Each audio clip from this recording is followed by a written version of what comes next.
Hi friends, in the series of lectures on economic survey, today's topic is regulatory forbearance and emergency medicine, not staple diet.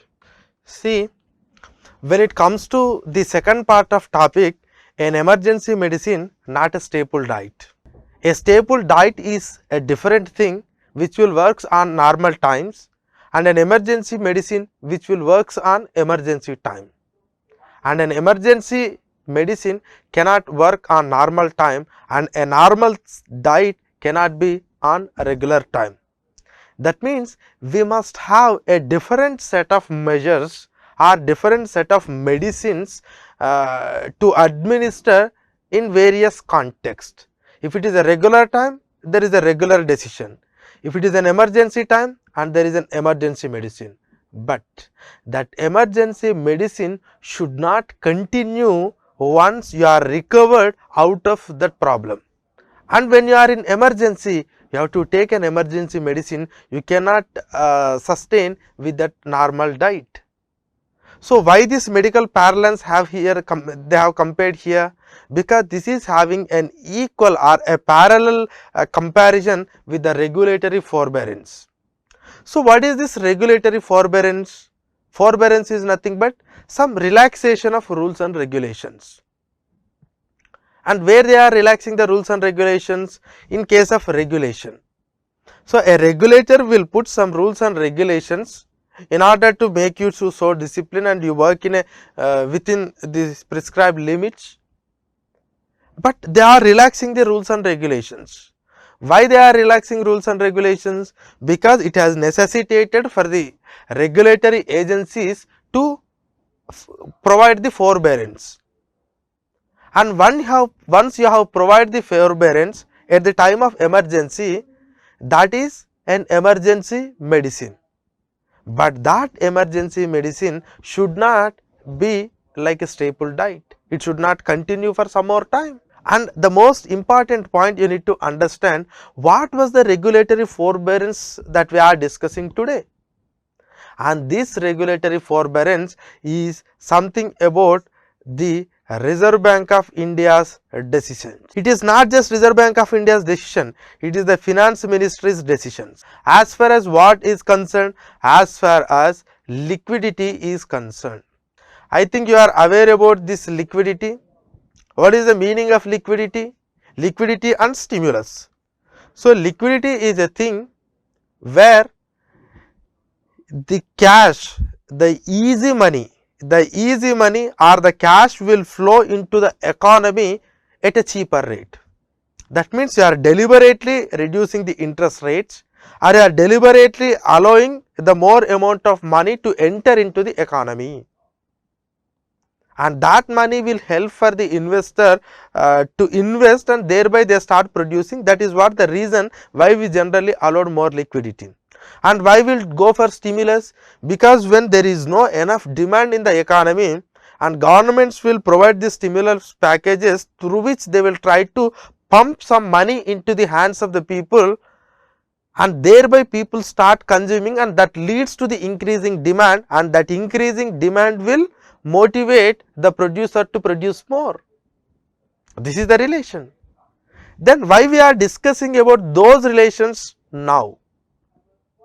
Because they have given, you are aware, in the year 2008 there was a global financial crisis, and because of this global financial crisis all the countries have affected in this world, and when they are affected, immediately it has stagnated the economic growth.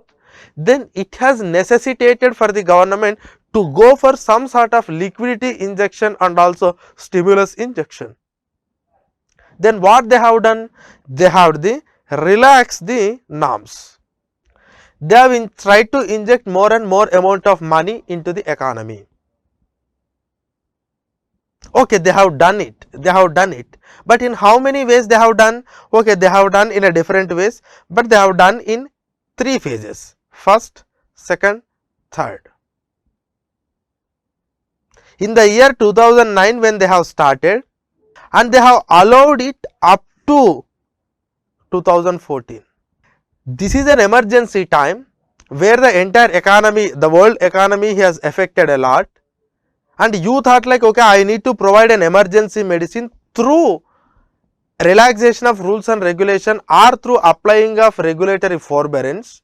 That emergency medicine continued for so many years, and even it continued after 2014 also, by the time when the government corrected it. This regulatory forbearance has extended more, and when this emergency medicine has extended to a staple diet, it will create its own problems, because high amount of liquidity and high amount of stimulus have their own effect on inflation. So, when the regulatory forbearance has extended, it leads to inflation. It leads to inflation because so much amount of money will create some inflation in the economy, and at the same time the financial institutions who are lending that money will getting into troubles. Now, what happened in the case of 2008-9 crisis? You have started this regulatory forbearance, and through this regulatory forbearance you have instructed the banks to give more and more amount of liberal loans at a cheaper rate, and that is the reason why more amount of loans are sanctioned by the banks without looking into whether those loans are performing or non-performing, whether they are viable or non-viable. So, they have started increasing the more and more amount of loans.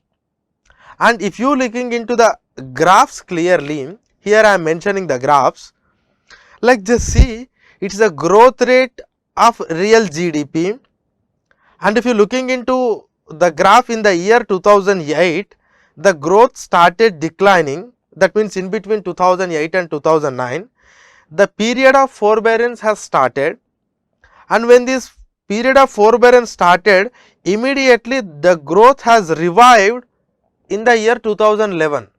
When growth has revived in the year 2011, you could have stopped the forbearance, regulatory forbearance, but you have allowed that forbearance to continue up to 2015, and because of that again you started facing a decline. That means an emergency medicine should have been stopped the moment when you recovered, and you must allow your body to respond to the natural nature and try to perform its own duties. But you allowed that medicine for a longer period of time. That medicine has worked for well in a shorter duration, but when you allowed that medicine for some more time, then it has created problems in the economy. So, you could have stopped in the year 2011 itself, but you did not, and that is why you extended up to 2015. That means almost this forbearance is extended for 7 years. This forbearance has extended for 7 years.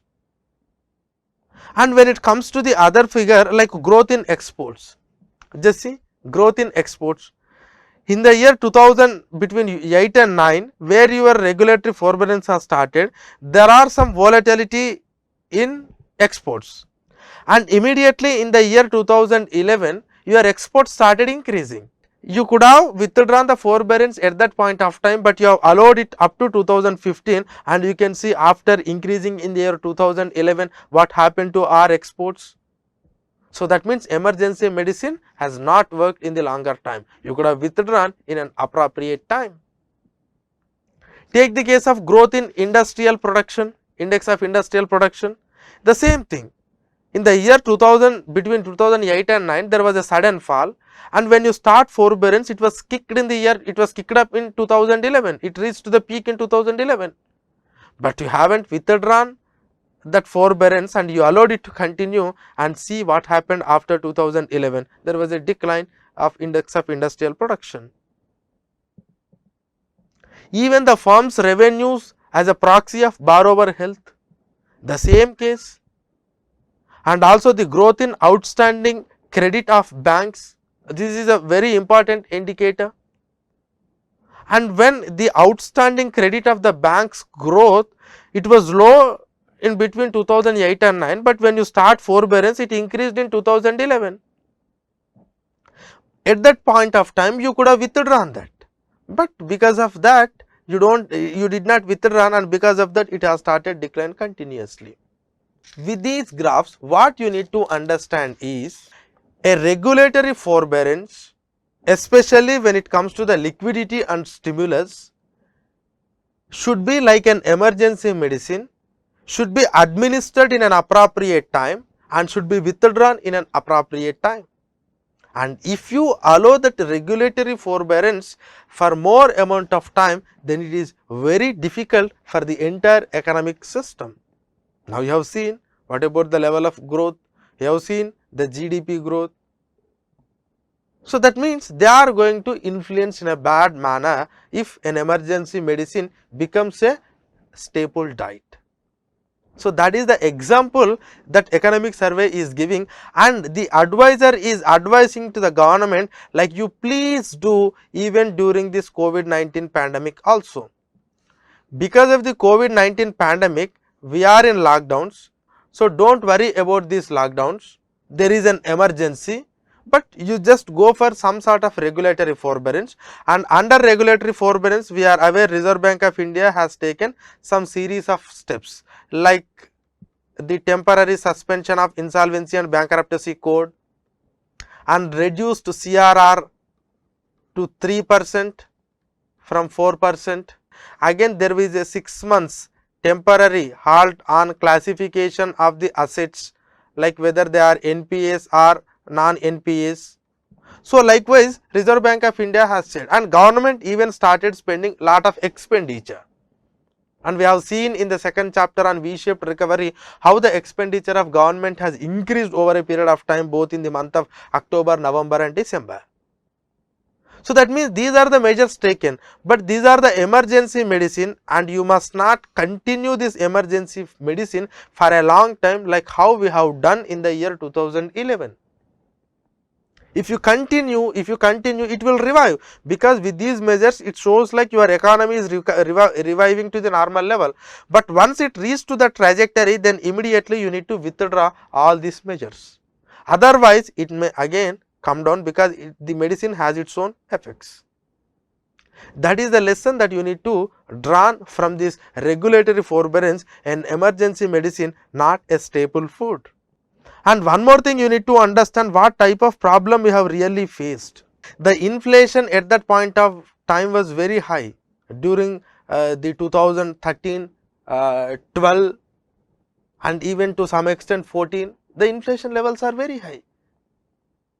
And one more thing is the non-performing assets of banks, non-performing assets of the banks, and these non-performing assets of the banks were in the year 2014-15 it was 4.3, in the year 2015-16 it was 7.5, in the year 2017-18 it was 11.2.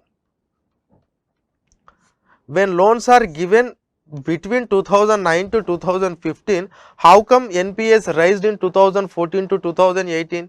Because in the year 2015, Reserve Bank of India has conducted an asset quality review. They have started conducting the quality of every asset that is held with the bank. Now they came to know like lot of assets are non-performing. When we extended the loan, when we extended the restructuring, or when we started giving more amount of loan, we haven't seen clearly whether this loan or whether this asset is going to perform or not. That is the reason why when we started looking into the asset quality review, the NPA started rising. I think you are aware about NPA.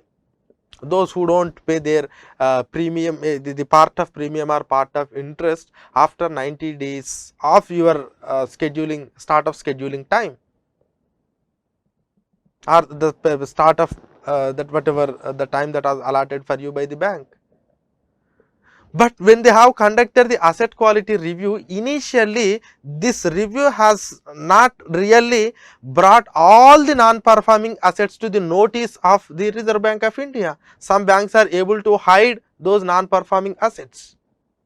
And if we do continuously, then we started realizing like lot of loans given under regulatory forbearance were become so bad.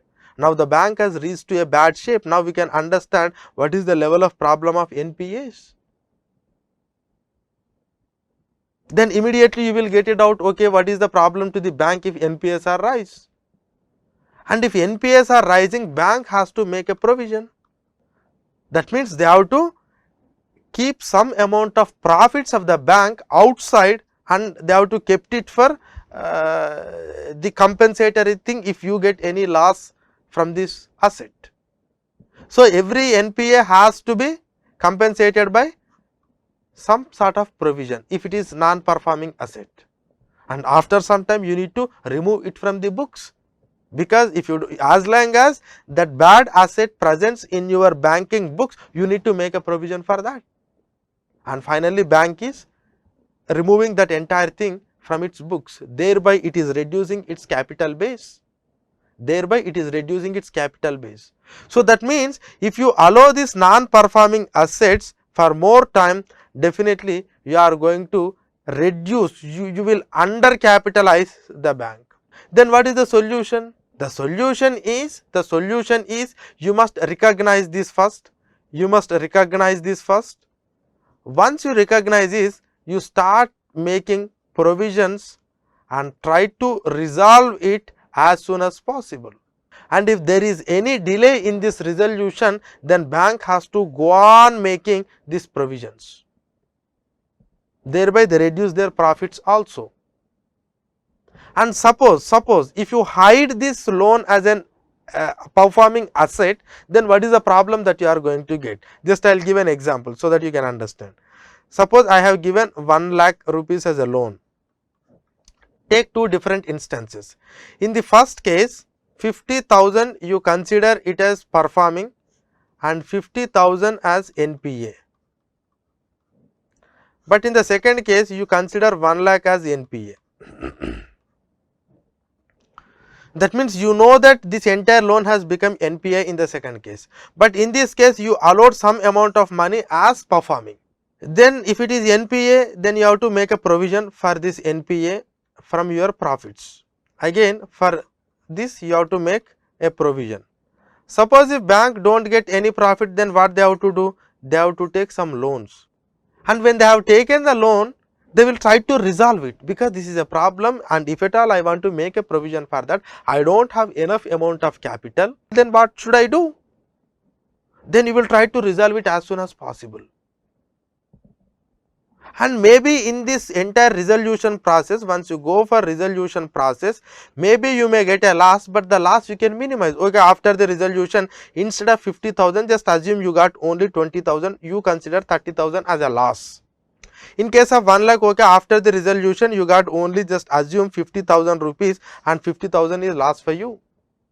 But in case of this 50,000, you are go on saying like it is performing asset, and when you are saying it is performing, and it is you are restructuring, and every time when you are restructuring, it is becoming a performing, and you never classified this loan as a non-performing. And when you never classify this loan as a non-performing, you no need to make any provision for that. Then bank may think like, okay, it is a good thing, it is a good thing, but somewhere you need to realize that you do not get anything out of this thing, and ultimately you will lose all the 50,000 and also the interested amount on that. So this is how, and ultimately you need to reduce this entire 50,000 from your books, thereby it will reduce your capital base of the bank. So that is the reason why in an appropriate time identifying the NPAs is very important. First of all, do not allow this regulatory forbearance for more time. Second one is immediately you need to resolve this, otherwise it will create lot of problem.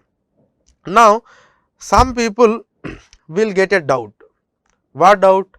So what is the meaning of this performing asset? How an asset can perform over a period of time? Just take the case of the same example, 1 lakh rupees I have given as a loan. That term is just assume 1 year, and after 1 year you need to start repaying. But something has happened. What you have done is you have restructured this loan to another 1 year. So when it is under restructure, you cannot consider it as non-performing, it is only performing. So, when it is restructured, it is a performing loan. Again after 1 year what you are doing? Again you are restructuring, and like this many times the loans were restructured during that regulatory forbearance, and this process itself we call it as continuation of forbearance. You cannot go on restructuring the loans for a long time, because when you are going on restructuring the loans for a long time, you do not make any provision, you do not recognize whether they are performing or not, and ultimately you need to end up with the writing of loan, the write of, you need to write it off. That means you need to remove it from the banking system, and this we call it as evergreening of loans. This is a term used in economic survey. What do you mean by evergreening of loans? Do you think evergreening of loans is going to help the industry in this present economic condition? So, in such a manner you will get the questions. Or do you think like what is evergreening of loan, and evergreening of loan is like an emergency medicine, do you accept it, yes or no? So, these type of questions you will get. So, that means what is the meaning of evergreening of loan?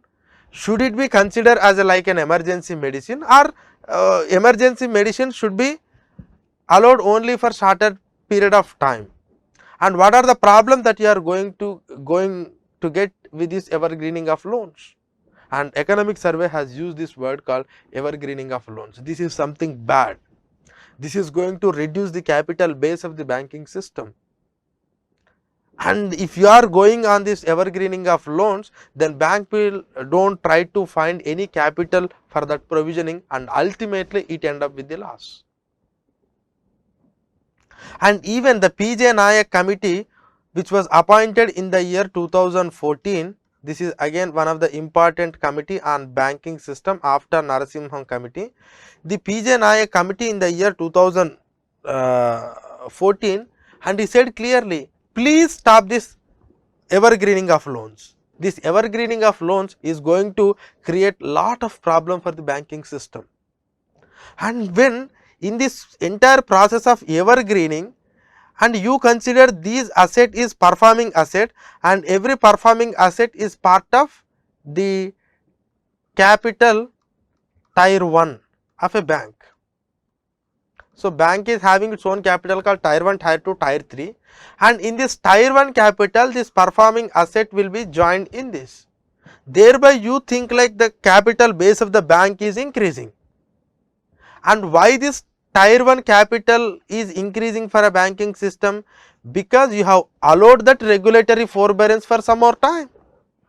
The moment you could have stopped that regulatory forbearance, and if you start assessing, then you might realize that this is not a performing asset, this is non-performing asset, and I should not add in tier 1.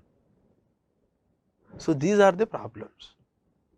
And one more thing, now I will try to compare the present day situation. Okay, before 2 years the NPAs, non-performing assets, I think gross non-performing assets are around 13% of their net and time liabilities of the banking system, but it was reduced to 11% to some extent, and later it was brought down. But this year it has become around 7%, 7 point some. Why it has become 7%? That means really banks are doing well and they have tried to resolve every loan? No, because this year we have applied the regulatory forbearance, like what I have said earlier. What are the decisions by the Reserve Bank of India? And when there is a regulatory forbearance applied, you no need to classify it as an NPA, you can restructure the loan. Then it may think like the NPAs are less, but again there is another report from the Reserve Bank of India, like next year anyway you do not have this regulatory forbearance, again this may go up to 13% and even more. But as long as you are showing like it is a 7%, you may think it is a good thing, but this is a bad thing. You are not trying anything to resolve this the increasing NPAs, and if you identify, definitely you can take that step and we can reduce some loss here. But if you do not allow and if you go on applying the regulatory forbearance, if you go on evergreening the loans and if you do not classify it as NPA, ultimately you will end up with write-offs. That is what I have told. So, this is a problem that you need to understand here. And okay, if you go on for this regulatory forbearance, what are the effects that you are going to get? One is undercapitalization of the bank. This is the one problem that you are going to get, this undercapitalization. So, you are not allowing the bank to raise the new capital and also to settle, and you are allowing only banks to sustain with that limited amount of capital, and ultimately that is also removing out of your base. You are not going for new capital, and at the same time you are going to lose at one point of time when you have write off that loans. That is one problem. Second one is lending to, this is the term actually used by survey, lending to zombie firms, ZOMBIE, zombie firms. So, zombie firm means, zombie is nothing but unproductive firm, zombie is nothing but unproductive firm. And why this lending to unproductive firm is happening? Because whenever you are going for regulatory forbearance, you are not applying your mind. You are not looking into whether it is performing or non-performing, whether it is viable or non-viable. You are just doing it, and in that process lot of institutes have actually got loans, and ultimately some institute they said like no, we can't pay, this has become an NPA. So, the point is, even in the emergency time, whenever you are applying the regulatory forbearance, you must be very clear like whether this is going to be a viable and performing, then only I can provide. Even if you are providing a loan during the emergency time to a non-viable company, it is a waste. Whether this company can withstand, that is the question you need to understand. Okay. And lending to zombie firms have increased. Now, if you looking into this graph, increased zombie lending, and you can see after 2009 when you have started the forbearance, how it has increased over a period of time. That too increased zombie lending, lending to unproductive firms, and all this has become NPAs after the asset quality review. And one more thing is evergreening of loans, I told. Now, I will tell you, here I am just showing a box, just observe. Early resolvers and late resolvers, they started comparing NPA ratio of the countries and when that peak after the global financial crisis. Take the left side countries, they are the early resolvers, take the right side, they are the late resolvers. In early resolvers, they try to identify the NPAs at an earliest time and they try to resolve it immediately. The late resolvers are allowed that regulatory forbearance for some more time, and later they have started resolving their loan problems. And if you consider, if you compare the left side countries with right side countries, the average, I am just talking average, the average level of NPAs is 3.22% of their total assets. But if you take the case of the right side countries, the average level of NPAs is 9.83% of their total assets. That means the NPAs are very high for the late resolvers. And again I am just showing the graph here. You can compare the different countries like Australia, Brazil, Canada, Germany, Indonesia. So, you can understand how actually the late resolvers are able to maintain high amount of NPAs compared to the early resolvers. So, that is the reason why, this regulatory forbearance is like an emergency medicine, and you are not supposed to allow it for more time, otherwise it will become a problem. And moreover, your banking industry is going to these type of problems. Government and economics advisor is giving some sort of advices to the government on these aspects, and you can quote these solutions in your exam also. Do you think like regulatory forbearance will provide lot of thrust for the investment? No. If yes, just explain. Or you will get a questions in such a manner, in the time of crisis, regulatory forbearance is a necessary evil. Explain. So, these are the things that you will get, okay. But anyhow, the solutions here, the first one is forbearing emergency medicine should be discontinued when the economy exhibits recovery. then you need to stop that regulatory forbearance. That is the first suggestion the survey is giving. Second one, and whenever you are going for the restructuring, there must be a threshold limit for the economic growth. That means once I reach this threshold limit, I must stop this regulatory forbearance, and also please restrict this jumbo lending. That is what the advisory is giving. We are ready to provide that forbearance, but not to the unproductive firms.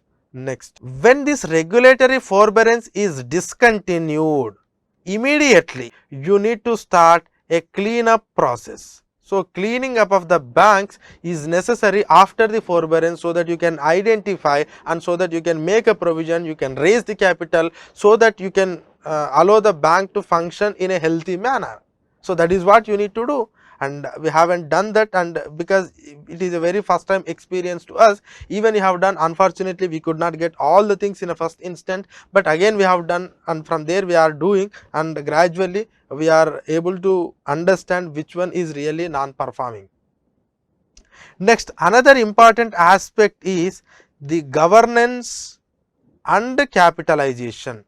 Definitely, governance system must be improved, and when it comes to the governance of a banking system, last year economic survey has dedicated a separate chapter on how you can improve the governance by using the artificial intelligence, machine learning and data analytical tools, and how can you really gather the data and how can you really make a perfect decision.